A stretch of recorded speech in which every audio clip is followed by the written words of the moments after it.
Buenos días, iglesia, familia. ¿Cómo estamos hoy? Hey, nuestro equipo rojo perdió la semana pasada, pero bueno. Mi nombre es Pastor Zach, asociado pastor aquí, y estamos listos para empezar una nueva serie. Una que yo personalmente estoy tan emocionado. Pueden ver las palabras ahí atrás que se llaman las Vía Negativa, haciendo un estudio a través de los 10 mandamientos. Y muchas veces lo que significa los 10 mandamientos es el decálogo, que significa deca 10 y logos, símbolos, 10 palabras. Pero estoy tan animado de que esto es por la razón por la que fui a la escuela, para poder aprender. Y estoy aún pagando dinero por aprender todo esto y poder traerlo aquí este domingo. Y tal vez esté pensando, aquí hablando para los mandamientos, me van a machacar con la ley y todas esas cosas. Pero no, esa no es la idea de esta serie. Vamos a hablar de esta palabra vía negativa, que en latín significa, en español, vía negativa o caminos negativos. Pero esto es lo opuesto de pensar. Esto no es el tipo malo de forma negativa, no, sino es una forma opuesta. Tenemos que ser dispuestos. Aprendemos de niños a llamar las cosas por su nombre. El carro es rojo, la persona es simpática, cosas por el estilo. Describimos en una forma positiva. El problema que puede servir es específicamente cuando hablamos de lo divino. Las palabras que tenemos para describir al Señor muchas veces se quedan cortas. ¿Por qué? Porque somos humanos, somos limitados, estamos tratando de usar un lenguaje limitado para describir un ser ilimitado. Y luego lo que es una vía negativa me recuerda el Miguel Ángel, el pintor, no la tortuga de ninja, no. El pintor, cuando estaba creando la escultura de David, el Papa le preguntó: ¿cómo haces algo tan extraordinario de David para poder esculpir esta obra maestra? Y Miguel Ángel le dice: es fácil, simplemente elimino todo lo que David no es. Vamos a hacer algo parecido en las próximas semanas. No en ver justamente lo que los 10 mandamientos, las 10 palabras nos dan, sino las implicaciones, lo que realmente dice el Señor que Él es. Oremos, iglesia. Señor Jesús, todo esto es para ti, Señor. Todo este estudio, Señor, todo lo que entregamos este día, recíbelo, Señor, como una ofrenda para ti. Bendícelo y que esté profundamente en nuestro espíritu de quién tú eres y cómo te revelas a nosotros en la Biblia. Te amamos, Jesús, y te adoramos. Amén. Siempre que entramos a leer la Biblia, tenemos que empezar con un contexto. ¿De qué se trata? Siempre que lean la Biblia, tengan en cuenta el contexto. Y el contexto a lo que me refiero es el contexto literario. ¿Dónde se ubica? ¿Qué versículo antes y después? El contexto narrativo que específicamente habla de un versículo clave. También en el contexto cultural. ¿Cuál es el entorno físico? Los antecedentes de las personas, el área. El contexto es vital, iglesia. Es importantísimo de lo que vamos a hablar. Sobre todo es que si no entendemos el contexto, nos conduce a interpretar la Biblia de una forma errónea. Y este pacto en el Sinaí es una referencia clave en la historia de Israel. Y si no entendemos esto, pues no entenderemos cuando Jesús entra a la escena en el Nuevo Testamento, justamente como en Marcos 10 lo muestra. Un joven rico le pregunta a Jesús: ¿qué debo hacer para heredar la vida eterna? Y Jesús pasa a la lista de los mandamientos que se le dan. Si no entendemos el contexto de los mandamientos, la respuesta de Jesús no tendrá sentido. Por eso para nosotros eso es clave. No hay manera en que les dé un desglose contextual de Éxodo. Se tomaría un año. Pero hay ciertos puntos importantes. Lo que necesitamos para poder entrar a esta porción de la Biblia es que tenemos que entender qué es lo que trajo a Israel al monte Sinaí y cuál es esta idea del pacto. ¿Qué significa este punto del pacto? Porque esa es la fundación. Porque estamos hablando de pactos, es un tratado, pero todo comienza en Egipto. Israel ha sido esclavizado en Egipto porque había un nuevo faraón. Y este nuevo faraón no conocía a José, uno de los patriarcas con el cual Dios hizo un pacto. Y este faraón no conocía a José. Y el faraón estaba consternado porque el pueblo de Israel crecía en número.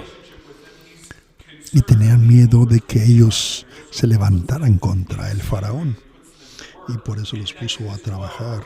Y en Éxodos 12 nos habla que estuvieron esclavizados en Egipto por 430 años. No es una paradita ahí en el tiempo, no, esto es mucho tiempo. Una opresión, una nación que dura siglos, con trabajo duro. Y lo que el Señor hace es que levanta a un líder para librar a Israel, librarlo de Egipto, y ese líder era Moisés. Y el Señor usó las 10 plagas para obligar al faraón a dejar que los israelitas fueran liberados. Y el clímax de esta historia es cuando en el capítulo 14 habla de que el Señor divide el mar Rojo para que los israelitas escaparan de Egipto. Así que revisemos dónde se encuentra Israel como nación en este punto. Habían estado bajo una opresión aplastante, en la que todas las personas vivas solo habían conocido la vida como esclavos. Ellos habían visto al Señor responder a sus clamores, levantando un líder. Y habían visto eventos poderosos a través de las 10 plagas y también milagro sobrenatural de la separación del Mar Rojo para salir de Egipto y luego viajar por el desierto en su camino al Sinaí. Ahora el Señor se encuentra con ellas y hace un pacto para mostrarles cómo vivir. Y esa es la historia con la que estamos trabajando. Israel está a la base del monte Sinaí. Han salido de la esclavitud y la población está asustada porque el Señor se encuentra con ellos demostrando un poder maravilloso, usando relámpagos, truenos. Cada vez que el Señor habla, la montaña tiembla y hay una forma poderosa, una imagen poderosa. Y los israelitas están asustados. Y por eso le dicen a Moisés: Moisés, tú eres el jefe, tú ve y a ver qué quiere Dios. Y ahí es donde entramos nosotros en la historia. La etapa está lista. Ha sido librado el pacto del Señor. Les dice que ahora va a ser borrón y cuenta nueva con el cual trabajar, y Él va a hacer una ración santa, una reflexión del Señor para el mundo. Esta es la nueva identidad. Y el Señor comienza en Éxodos 20 diciéndoles esta declaración a Moisés. Y Dios pronunció todas estas palabras: yo soy el Señor, tu Dios, que te saqué de la tierra de Egipto, de la casa de esclavitud, de servidumbre. Pero vean qué perfecto. ¿Sabe que nuestra palabra del año es conocidos. No, es la palabra de la iglesia que ya quema Foursquare. Pero aquí vemos que el Señor dice que ellos tienen que reflejar su imagen y Él habla de la identidad. Comienza con su identidad y esto nos muestra quién realmente es el Señor. Es el reflejo de su identidad. En estos dos versos lo que vemos. Pero hay ciertas cosas que vemos en estos versos de quién es el Señor. El primer punto es que muestra que el Señor es profundamente personal. No es un Dios desconectado de nosotros. No, Él es personal.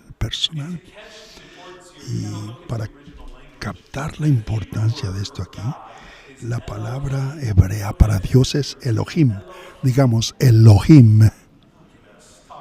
Ya están hablando hebreo, iglesia.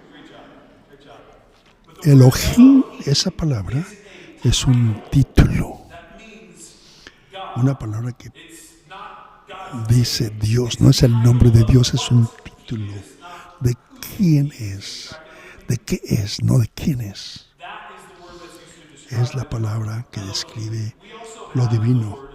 También tenemos la palabra Señor en mayúsculas. Tal vez la han visto en su Biblia. Señor con mayúsculas es el nombre divino personal de Yahweh.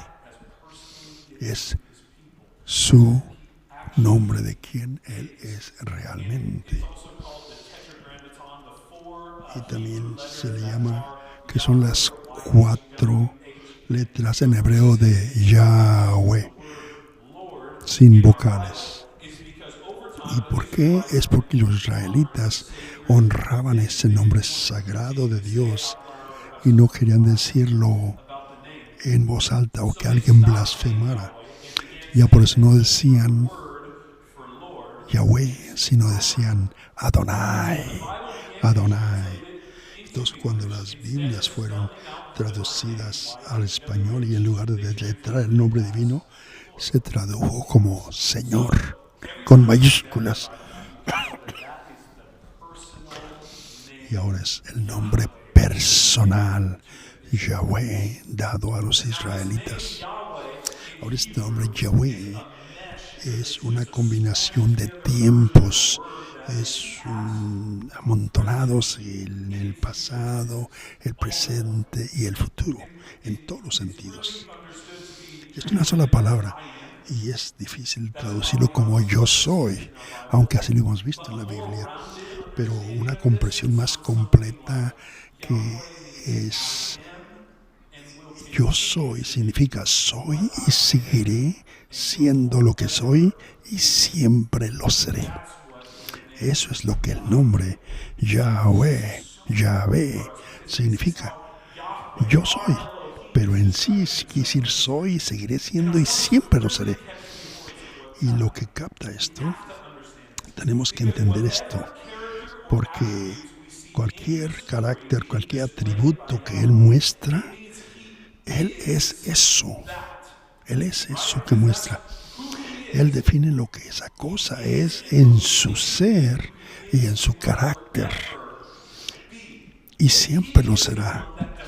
Él es el que define esas cosas en su carácter.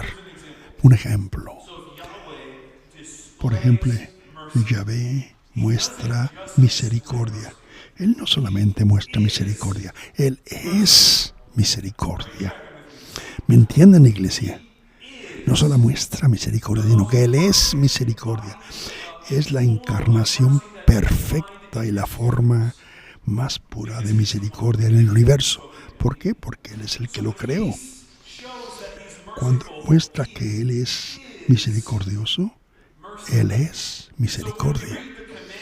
Cuando leemos los mandamientos, ellos enseñan a los israelitas cómo vivir, pero también a nosotros nos dice quién es Yahweh.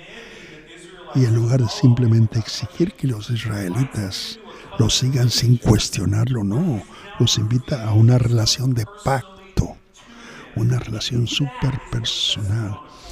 Y eso es lo que los lleva a seguir los mandamientos. Es tan diferente de otras culturas en ese tiempo y lo que entendían de los dioses, porque había otros Elohims a los que adoraban. Recuerden que era una cultura politeísta de muchos dioses. Y esto es muy diferente para ellos. Ahora, ellos les enseñó que era un Dios. Y ahora se nos dice algo más de Yahvé, porque el Señor es posesivo y comprometido. No posesivo como usted o yo, que queremos ser posesivos. No, Él es que el deseo que Él quiera y su compromiso es de que esta declaración definitiva que dice: yo soy el Señor tu Dios. Yo soy. No dice podría ser, si siguen mis mandamientos. No. Dice yo soy el Señor tu Dios.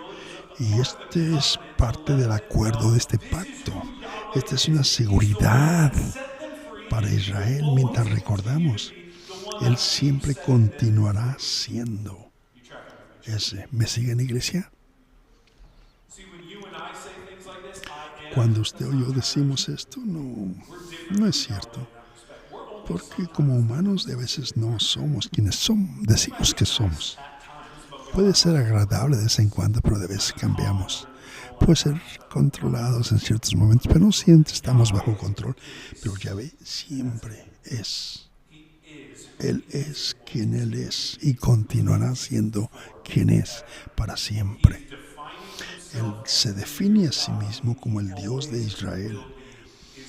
Esto sería muy diferente para los israelitas. Recuerden, había muchos dioses que estaban por ahí. Y aún así, Yahvé dice que solamente hay uno. Él. La otra soña que nos enseña es que el Señor le importa. Al Señor le importa su creación. Él le importa. Él cuida su creación y del estado en el que se encuentran. Él fue el que los sacó de Egipto, la casa de esclavitud. Escuchen, el Señor quiere que su pueblo sea libre. Él quiere que usted y yo seamos libres y que nadie esté bajo presión. Y hace Dios, Yahvé, este especial Elohim, el máximo, que está dispuesto a desplegar grandes actos de poder para que esto suceda, porque tiene el poder, porque Él es el que sacó a Israel de la gente. No solamente los apoyó o salieron por sí mismos, no. Él es el que los sacó de la tierra de esclavitud. Él es el Elohim, el Dios al que servimos, iglesia. Quiere que su gente sea libre. Ese es un componente clave de quién es Él y jamás cambia. Esto también nos dice algo más, que el Señor salva antes de instruir. El Señor nos salva. El Señor salva antes de instruir.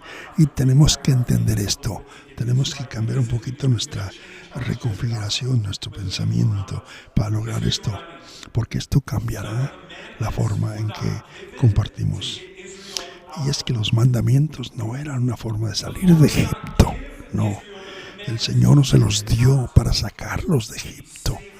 Él primero los salvó de la esclavitud. Primero los salvó.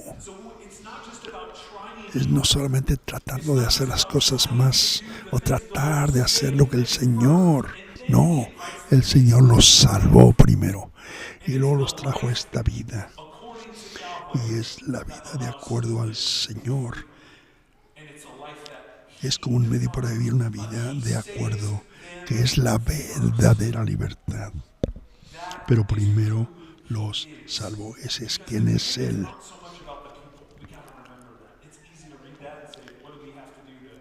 Porque los mandamientos no tienen que ver con las gentes, no. Se trata del Señor y de quién es Él. Él es por eso que Él comenzó con su identidad, para entender quién realmente Él es. Para eso es la Biblia. Y no es para nosotros decir, oh, Dios es este. No, no, no. La Biblia nos ayuda a redefinir nuestra realidad. Y Él quiere salvarnos. Es el punto. Quiere salvarnos, liberarnos de la esclavitud. Y en estos eventos lo hizo.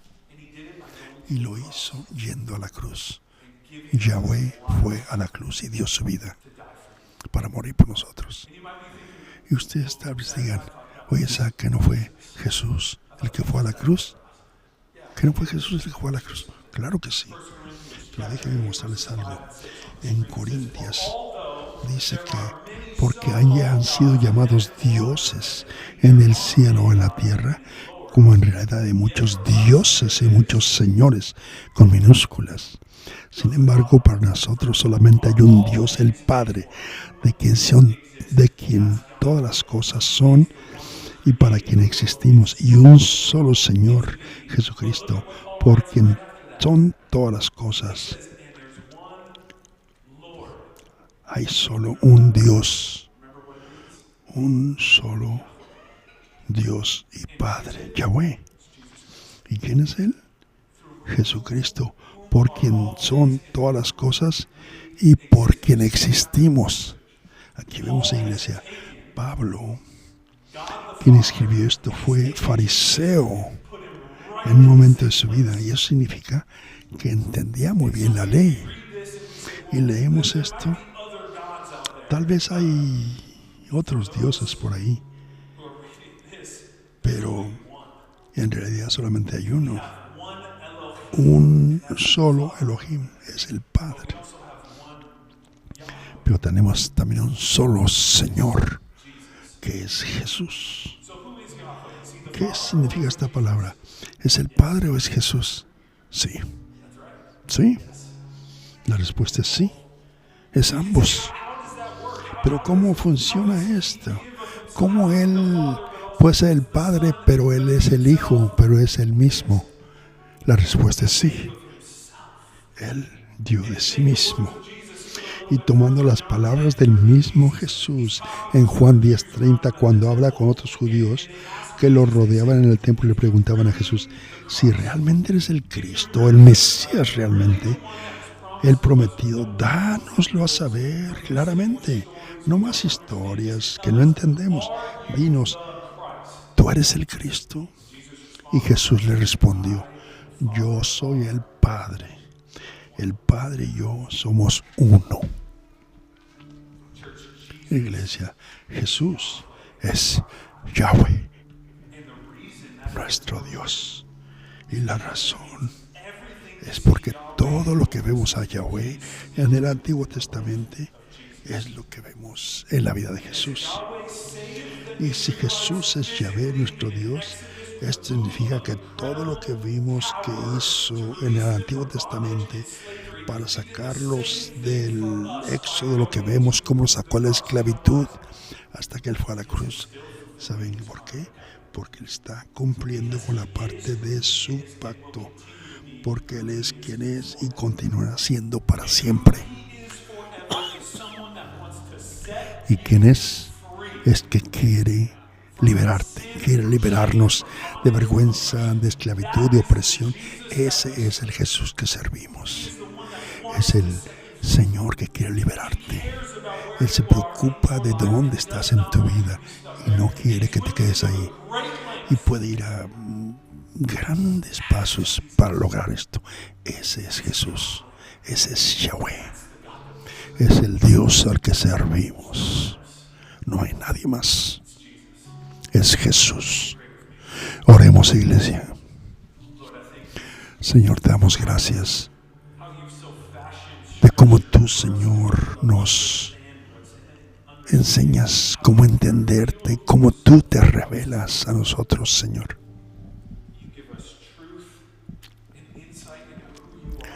Tú nos das la verdad y algo profundo de quién eres tú. Y esto me Anima a amarte más, Señor, por lo que has hecho por mí en la cruz, lo que hiciste por mí y por todos nosotros. Te amamos, Jesús. Siguiendo en esta postura de oración, quiero dar la oportunidad a todos de que escuchan quién es Jesús y sabiendo y escuchando de su carácter. Si usted dice, quiero seguir a Jesús, quiero ser liberado, quiero vivir esa vida, quiero que levante su mano. Y no es para avergonzaros, sino para orar por usted. Ya veo esas manos levantadas, sí.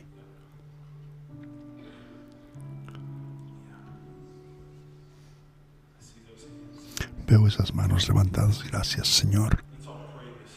Oremos juntos, iglesia. Decimos, Jesús, gracias por ir a la cruz por mí. Recibimos tu gracia y tu amor.